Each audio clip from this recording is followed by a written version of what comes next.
Cancer মারণঘাতী এক রোগ যার নাম শুনলেই ভয়ে ঠান্ডা হয়ে যায় রোগী, কারণ ক্যান্সার মানেই নিশ্চিত মৃত্যু।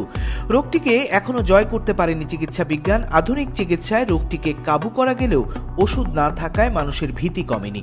বিশ্ব স্বাস্থ্য সংস্থার হিসেবে সারা বিশ্বে প্রায় 1 কোটি লোক মারা যায় এই ক্যান্সারে। এই যখন অবস্থা, তখন ক্যান্সারের mRNA ভ্যাকসিন আবিষ্কারের দাবি করে সারা বিশ্বে হইচই বাঁধিয়ে দিয়েছে পুতিনের দেশ রাশিয়া। শুধু তাই নয়, দেশটির স্বাস্থ্য অধিদপ্তর জানিয়েছে তারা তাদের নাগরিকদের জন্য এই ক্যান্সারের ভ্যাকসিন 2025 সাল থেকেই দেয়া শুরু করবে।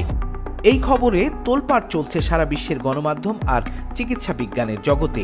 তাহলে প্রশ্ন, এবার কি ক্যান্সার নির্মূল হয়ে যাবে?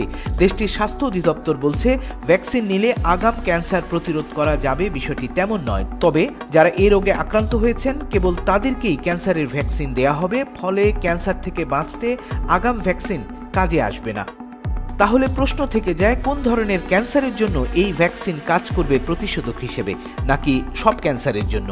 এ নিয়ে রাশিয়ার স্বাস্থ্য মন্ত্রণালয় পরিষ্কার করে কোনো কিছু না বললেও তারা জানিয়েছে ভ্যাকসিনটি তৈরিতে আর্টিফিশিয়াল ইন্টেলিজেন্সের সহায়তা নেওয়া হয়েছে, যাতে ভ্যাকসিনগুলি শরীরকে জেনেটিক নির্দেশনা দেবে, যাতে কোষগুলি নির্দিষ্ট ক্যান্সারের প্রোটিন তৈরি করতে পারে, যা অ্যান্টিজেন নামে পরিচিত।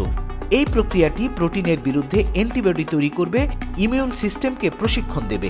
যখন একই অ্যান্টিজেন টিউমার কোষে শনাক্ত হবে, তখন ইমিউন সিস্টেমে তাদের বিরুদ্ধে কাজ করতে শুরু করবে এবং ক্যান্সারকে লক্ষ্যবস্তু করবে। এই ভ্যাকসিন কতখানি কার্যকর তাও পরিষ্কার করছে না দেশটির স্বাস্থ্য মন্ত্রণালয়। তবে রাশিয়া বলছে তারা এই প্রতিষেধক বিনামূল্যে বাজারে ছাড়বে, পাঠাবে বিশ্বের অন্যত্র। মারণঘাতী ক্যান্সারের ওষুধ আবিষ্কারের জন্য সারা বিশ্বের গবেষকরা দিনমান চেষ্টা করে যাচ্ছেন। এমন ক্যান্সার ভ্যাকসিন তৈরিতে মডার্না, ম্যারেক, বায়োটেক, কিওরভ্যাকের মতো প্রতিষ্ঠান কাজ করছে বলে জানিয়েছে বিশ্বের গণমাধ্যমগুলো। ক্যান্সার ভ্যাকসিন নিয়ে যদি রাশিয়ার দাবি সত্য ও কার্যকর প্রমাণিত হয়, তাহলে চিকিৎসা বিজ্ঞানের নব দিগন্ত উন্মোচিত হবে।